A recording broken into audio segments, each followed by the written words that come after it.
computer. All right. Okay, everyone, I'm here with Daniel Silvestro, our second place, but male champion for our shred challenge that just finished on the weekend. Daniel lost a very impressive 6.6 kilos and 24 centimeters of body fat in only 6 weeks, and 4 out of those 6 weeks were in lockdown. For those who don't know, I was going back through the history of our shred challenges, which goes back almost 10 years, and Daniel got the closest. This was the closest we've ever had in LGFG history, with only 0.9%, 0.19% separating first from second place. So, but regardless, incredible results, Daniel, and it's also Daniel's first challenge. Just going to ask you a few questions. Daniel, why did you join the challenge?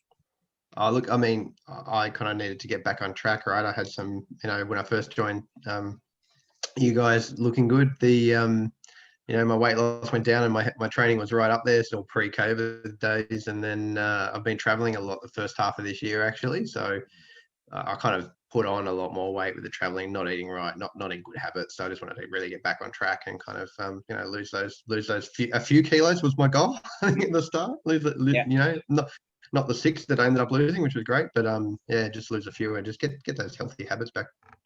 Excellent. And what challenges did you face along the way with the 6-week shred challenge? I mean, COVID was, COVID was thrown in there. But I had challenges with actually the amount of food that I was eating. Like I think early on, I wasn't eating enough actually, and I kind of was. I think I plateaued a little bit at like week 2. Kind of plateaued a bit, and sat down with yourself and had a bit of a talk about what I should be doing. And you kind of said, well, why am I only, I think I was doing like 1650 or 1700 calories a day, and you're like, that's not enough for me. And I'm like, I don't get it. Like, how do I eat more? And that doesn't make any sense. But anyway, bumped it up to 2000. At 2000, I was still training this pre-lockdown, training hard and kind of feeling good and eating more. So that was a bit of a surprise actually, to eat more food, good food, but just eat more food and then actually continue to lose weight. And from there again, I started dropping again. So it was good. Excellent. And that's a really cool point. You and even Belinda, in the interview I've done with Belinda, said too, that you actually ate more, and then as a result, still losing weight, because the science with that, you need to get to an optimal point with calories first before your body will even consider that. Because if you're eating too low, you might lose weight initially, but your body's just going to go into starvation mode, and well, you're going to be miserable, which I kind of saw a little bit of that in boot camp. That's why I had to pull you aside, and then help you with those extra calories. But mate, job well done. Curious, okay, because you've done 4 weeks out of the 6 in lockdown. Did lockdown hinder your motivation? Did it help it? No, it definitely hindered. I have to say it hindered it. I don't think I did online training during that time. I tried to really motivate myself by, like walking outside and a bit of activity, with the kids, like walking in the afternoons with the kids and walking the dog and that kind of stuff. Still trying to stay fairly active. But yeah, I kind of, I do love that social aspect of boot camp. So for me, it was a bit harder to come into lockdown and not, not train around my friends. But I mean, I think I continued to lose weight over that time anyway. I maintained the good diet, and I still cheated a little bit in my diet. What did Kurt say? It's a treat, not a cheat. That's right. So tell me, what kind of treats did you have, mate? Yeah, I mean, I would. I mean, like if I had a cheat meal, I kind of make it like a Goodsman, like a better kind of cheat meal, if you like. I might have a little bit of a bigger serving because I'd earned it. But like I got kids, so they have the Milky Way little snack bar things, so instead of having like a full-blown chocolate bar or like a massive block of chocolate or something like that, I just have like a little bite-sized kind of bit of chocolate or something just to just to keep a bit of sanity in my diet. You know, if I just went hard and just continued to eat good food all the time, I mean, A, that's not me, and B, I wouldn't stick to that anyway. So, you know, I kind of have to make it work to eat in moderation and eat those treats every now and then.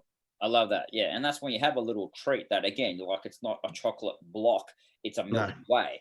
That portion control, without even thinking about it, makes your head go a little bit more sane, and you kind of look forward to it. And I know that, hey, way, which is probably a little one's probably only anywhere between 100 and 150 calories. Do you know off the top of your head?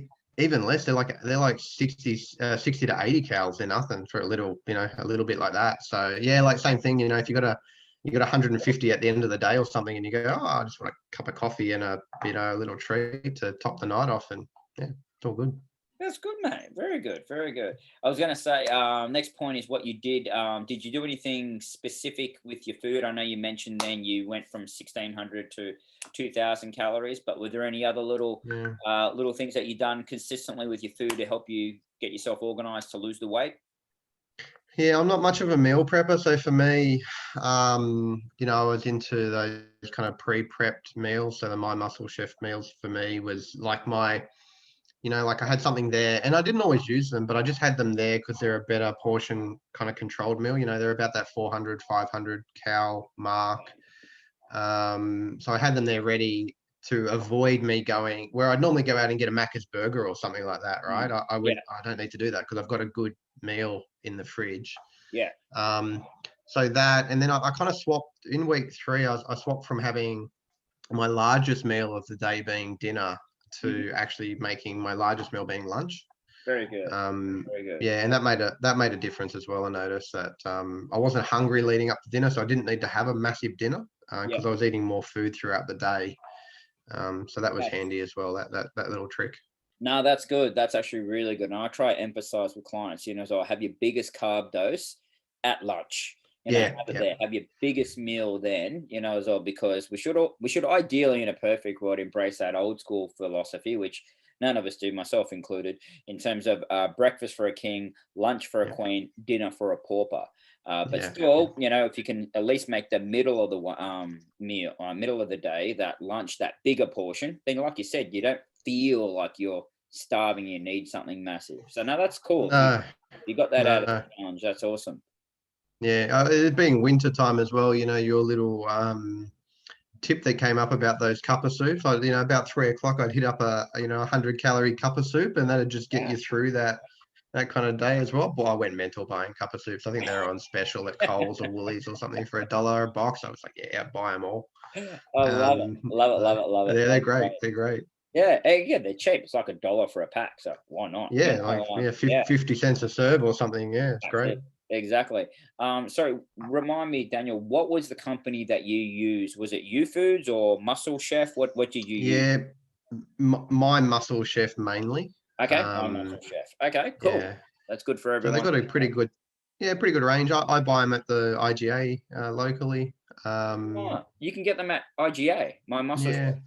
I didn't know that. Okay. Yeah, you can buy them online. It's a bit harder, but for me, they're local, so they're easy to get. They restock every Monday night, so Tuesday morning I can hit up and get the fresh batch, and they're really good. So they're not frozen meals, you know, they're pretty fresh and good ingredients, and they're good size. Yeah.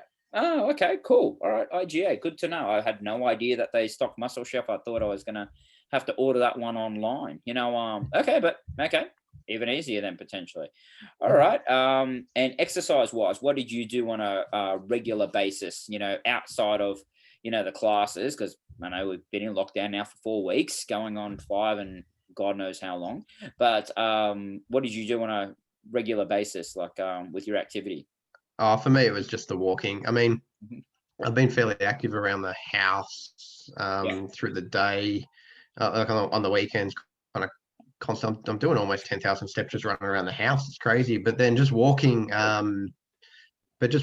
know, trying to get those walks up in the morning, especially like I said, I'm not too much of an online training kind of person. So for me, it's really just getting out and, you know, take that dog and do that kind of activity. That's excellent. That's excellent. Okay, I think that's even cooler. But again, you did get your 10,000 steps with doing that activity, you know, walking with the kids, walking with the dog, you know, as well. I think that's great. Yeah.